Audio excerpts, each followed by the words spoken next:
Today we're going to talk about how to stay positive in the midst of frustrating situations. And that's coming up right now. What's up, VIPs? Derek here, back with another video where it's all about helping you discover life after sight loss. On this channel, we do product reviews, life advice, encouragement, how-tos, and so much more. So if that all sounds good to you, consider smashing that subscribe button so you don't miss another single video. Recently, I was speaking with a fellow YouTuber named Ben who has a channel called Doing Business Blind, which I'll put a link to in the description below. But he had just recently went to a conference, and I'm not going to give the whole story away because he's releasing a video about this, but he was talking about some things that happened that were frustrating, things that were not accessible, or encounters with other people that were somewhat frustrating. And he asked me for some advice and feedback because he said, I tend to stay pretty positive in my videos, which I try to do on a pretty consistent basis, but there are definitely frustrating things that happen. So I thought I'd take just a moment and kind of share some things that I think about when trying to stay positive, even in the midst of frustration. Now, whether you're blind, visually impaired, sighted, you have another handicap, you don't have a handicap, whatever. If you're human, you probably experience frustration. I mean, it just happens. It's normal. It's part of life. We get frustrated. But speaking from a visually impaired person's point of view, I know that I get frustrated when things aren't accessible, or I get frustrated when people ask what I would consider ridiculous questions, and like, how many fingers am I holding up? Oh, that's just a pet peeve. But anyway, the point is, everything happens and I get frustrated at it. But I think we have to keep in mind something.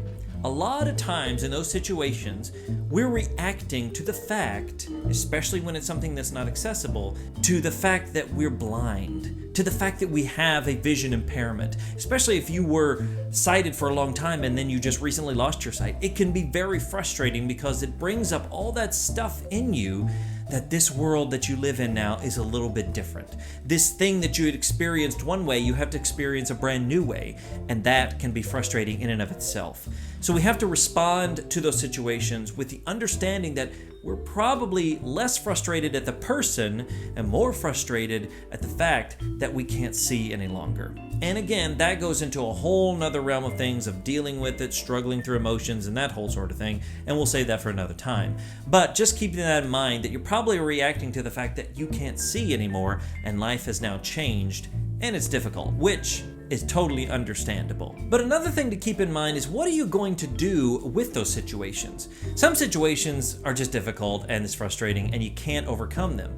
I don't mean you can't overcome and live a great life, but if there's a sign you have to read that's 50 feet above you, there's not a great way to deal with that. You can get a monocular and you can get the glass, you can get the thing, but sometimes it's just difficult. One thing that Ben had shared is interaction with people. And sometimes we just have to train people, and it gets annoying when you have to train every person you talk to, but that's just how you deal with it. And it can be frustrating, but it's just one more person that now knows how to interact a little better with a visually impaired person. And another thing to keep in mind is how you will handle your frustrating situations.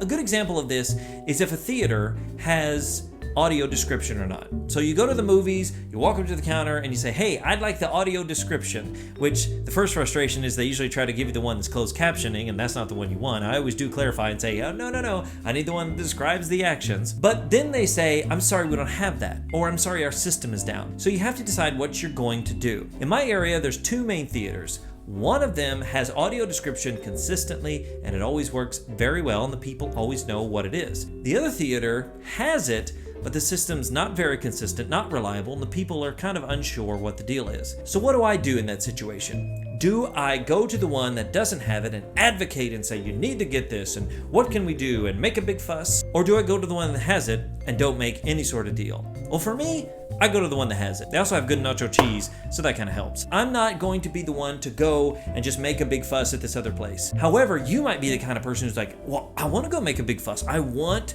that theater to be accessible to people. And I say, go for it. But go for it with understanding, with a little bit of kindness, a little bit of patience, knowing that a movie theater is selling a visual art. And it's a visual medium. And so grant them some grace and encourage and help them to develop that system. Do research on your own. Hey, I've done research. I know how this works. Here, can I help in this situation? Instead of just saying they're terrible people and picketing outside the movie theater, be as positive as you can and be your own advocate in those situations. Not just your own advocate, but an advocate for the VIP community at large. All of us experience frustration, but we all have the opportunity to experience it with a positive attitude. Remember, life's too short to be angry and frustrated all the time. Life's too short to just raise a fuss every single time you go outside of your house.